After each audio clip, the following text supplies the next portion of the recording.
بسم اللہ الرحمن الرحیم ان الدین عند اللہ الاسلام، بے شک معتبر دین اللہ کے ہاں اسلام ہے۔ دو لفظ استعمال ہوئے ہیں، ایک دین اور دوسرا اسلام۔ دین اس بنیادی راستے کو، بنیادی ڈھانچے کو کہتے ہیں جو بنیادوں اور عقائد پر مشتمل ہوتا ہے۔ چنانچہ یہ سارا تمام انبیاء کرام کا ہمیشہ سے ایک ہی رہا ہے، اس میں کبھی کوئی تبدیلی واقع نہیں ہوئی۔ قرآن پاک میں اللہ رب العزت نے ارشاد فرمایا ہے، شرع لکم من الدین ما وصی بہ نوحا، کہ تمہارے لیے وہی دین جاری کیا گیا ہے جس کی وصیت نوح علیہ السلام اور دیگر انبیاء کرام کو کی گئی تھی۔ یعنی حضرت نوح علیہ السلام سے لے کر اب تک جو بنیادی راستہ کامیابی کا رہا ہے، تمہیں بھی وہی راستہ دیا گیا ہے، اس سے کوئی الگ راستہ نہیں ہے۔ اور دوسرے نمبر پر اسلام ہے۔ اسلام کا لغوی معنی اطاعت کرنا، فرما برداری کرنا، سر تسلیم خم کرنا، یہ اس کا بنیادی معنی ہے۔ چنانچہ لغوی معنی کے اعتبار سے اس کا استعمال بھی پہلے نبیوں کے لیے، پہلی امتوں کے لیے، ان کے دین کے لیے ہوا ہے۔ حضرت نوح علیہ السلام کے تذکرے میں آتا ہے، وَأُمِرْتُ أَنْ أَكُونَ مِنَ الْمُسْلِمِينَ، مجھے اس بات کا حکم دیا گیا ہے کہ میں مسلمانوں میں سے ہو جاؤں، اطاعت گزاروں میں سے ہو جاؤں، اطاعت کرنے والا، فرما برداری کرنے والا۔ اور اسی طرح حضرت ابراہیم علیہ السلام کے تذکرے میں تو کئی جگہ پر آتا ہے، ربنا وجعلنا مسلمۃ لک، اور اسی طرح ومن ذریتنا امۃ مسلمۃ لک، اپنے بارے میں بھی کہ اے اللہ مجھے اپنا فرما بردار بنا، مسلم بنا، اور اپنی اولاد کے بارے میں بھی کہ ان میں سے بھی بہت ساروں کو مسلمان، اپنا اطاعت گزار بنا۔ لغوی معنی کے اعتبار سے پہلی امتوں میں بھی جس نے اطاعت کی وہ اپنے اپنے وقت میں مسلمان شمار ہوگا، مسلمان کہا جائے گا، اور کامیابی کا راستہ اس کے لیے وہ تصور ہوگا۔ اور اس امت کے دین کے لیے لغوی معنی کے اعتبار سے بھی اسلام کا لفظ استعمال ہوا ہے، اور اس کے ساتھ ساتھ اس دین کا باقاعدہ نام بھی اسلام رکھا گیا ہے، دین اسلام۔ تو جیسے پہلے ہر نبی کے دور میں ان کا دین معتبر تھا، اسی طرح نبی پاک صلی اللہ علیہ وسلم کے دنیا میں تشریف لے آنے کے بعد اب معتبر دین صرف اور صرف اسلام ہے، وہ دین ہے جو اللہ تعالیٰ نے نبی پاک صلی اللہ علیہ وسلم کو عطا فرمایا۔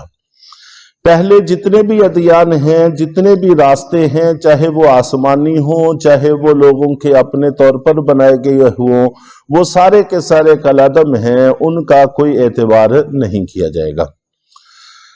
چنانچہ نبی پاک صلی اللہ علیہ وسلم کے ارشادات میں بھی اس کی بڑی وضاحت ہے، اور قرآن پاک میں بھی جگہ جگہ پر اس کو بیان کیا گیا ہے۔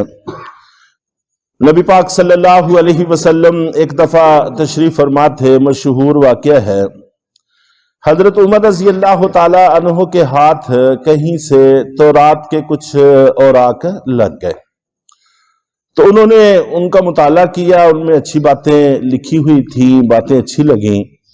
چنانچہ نبی پاک صلی اللہ علیہ وسلم کی مجلس میں تشریف لائے اور آ کر سلام کیا، سلام کرنے کے بعد ان اوراق کو پڑھنا شروع کر دیا۔ جیسے جیسے حضرت عمر رضی اللہ تعالیٰ عنہ پڑھتے گئے تو نبی پاک صلی اللہ علیہ وسلم کے چہرے مبارک کا رنگ متغیر ہوتا گیا، سرخ ہوتا گیا، اور یہ غصے کی علامت تصور کیا جاتا تھا۔ حضرت عمر رضی اللہ تعالیٰ عنہ چونکہ اوراق پر نظر جمائے ہوئے تھے، اس لیے کیفیت کو پورے طور پر بھانپ نہیں سکے، اور آپ کے چہرے پر نظر نہیں ڈال سکے۔ تو حضرت ابوبکر صدیق رضی اللہ تعالی عنہ پاس میں تھے، انہوں نے کہا کہ عمر تمہارا ستیہ ناس ہو، تمہیں تمہاری ماں روئے، یہ تم کیا کر رہے ہو؟ اللہ کے نبی صلی اللہ علیہ وسلم کے مبارک چہرے کو تو دیکھو۔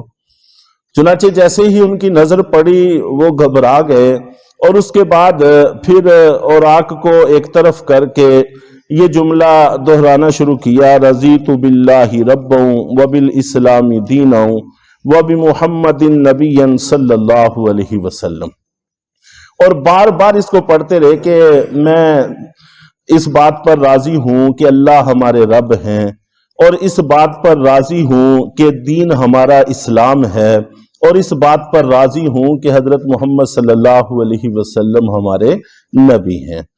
تو یہ جملہ بار بار دہراتے رہے، اس میں بطور خاص وبالاسلام دینا، کہ میں اس بات پہ راضی ہوں کہ ہمارا دین اسلام ہے۔ تو اس جملے کو دہراتے رہے یہاں تک کہ نبی پاک صلی اللہ علیہ وسلم کا غصہ ٹھنڈا ہونا شروع ہو گیا۔ پھر آپ نے ارشاد فرمایا کہ میرے بعد اگر خود یہ تو تورات کے اوراق ہیں جن کے صحیح ہونے کی بھی تسلی اور گارنٹی نہیں ہے، خود صاحب کتاب حضرت موسیٰ علیہ السلام جیسے جلیل القدر پیغمبر آ جائیں تو میری اطاعت کے علاوہ کوئی چارہ کار نہیں ہے، کوئی راستہ نہیں ہے۔ وہ اگر آ جائیں تو ان کے لیے بھی کامیاب ہونا اسی راستے سے ممکن ہوگا، اس سے ہٹ کر کوئی اور راستہ کامیابی کا نہیں ہے۔ یہ بہت واضح ہے اس مفہوم اور اس معنی کے اعتبار سے بات کہ معتبر دین صرف اور صرف اسلام ہے، باقی سارے کے سارے ادیان کل عدم ہو گئے ہیں۔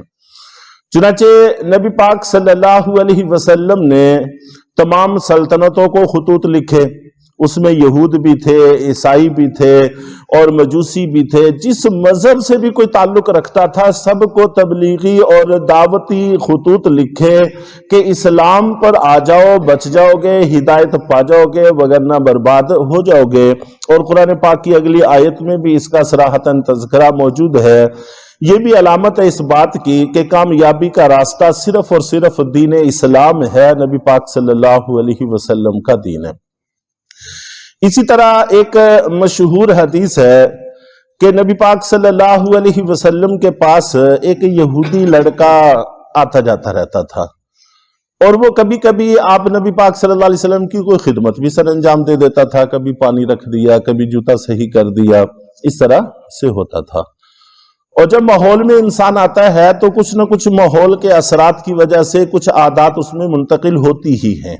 جیسے دنیا ہم پر غالب ہے، اس ماحول نے ہمیں متاثر کیا ہے۔ جب دین کا ماحول غالب تھا تو کفار بھی اس میں آ کر متاثر ہوتے تھے اور یہاں کی عادات اپنانے پر مجبور ہو جاتے تھے، یہ ایک فطری سی چیز ہے۔ چنانچہ نبی پاک صلی اللہ علیہ وسلم کی خدمت کر دیا کرتا تھا۔ آپ کو اطلاع ملی کہ وہ بیمار ہے، تو نبی پاک صلی اللہ علیہ وسلم اپنے چند ساتھیوں کے ساتھ عیادت کے لیے تشریف لے گئے، اور وہاں پر جا کر محسوس کیا کہ حالت خراب ہے، تو آپ نے فرمایا کہ لا الہ الا اللہ پڑھ لو۔ تو اس نے اپنے والد کی طرف دیکھا، اس کا والد بھی اسی مجلس میں موجود تھا، اپنے والد کی طرف دیکھا، والد خاموش رہا تو لڑکا بھی خاموش ہو گیا۔ تھوڑی دیر کے بعد پھر نبی پاک صلی اللہ علیہ وسلم نے فرمایا کہ لا الہ الا اللہ پڑھ لو۔ چنانچہ اس نے پھر والد کی طرف دیکھا، والد نے کہا کہ ابو القاسم، یہ ابو القاسم نبی پاک صلی اللہ علیہ وسلم کی کنیت تھی، آپ کے بڑے بیٹے حضرت قاسم رضی اللہ تعالیٰ عنہ کی طرف نسبت کر کے، تو ابو القاسم کی بات مان لو۔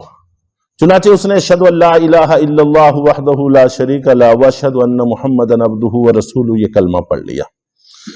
اور اس کے بعد نبی پاک صلی اللہ علیہ وسلم وہاں سے باہر تشریف لائے، آپ پر خوشی کے آثار تھے، اور آپ اپنے ساتھیوں سے یہ کہہ رہے تھے کہ اللہ کا شکر ہے کہ میری دعوت سے، میرے کہنے سے ایک شخص جہنم کا ایندھن بننے سے بچ گیا۔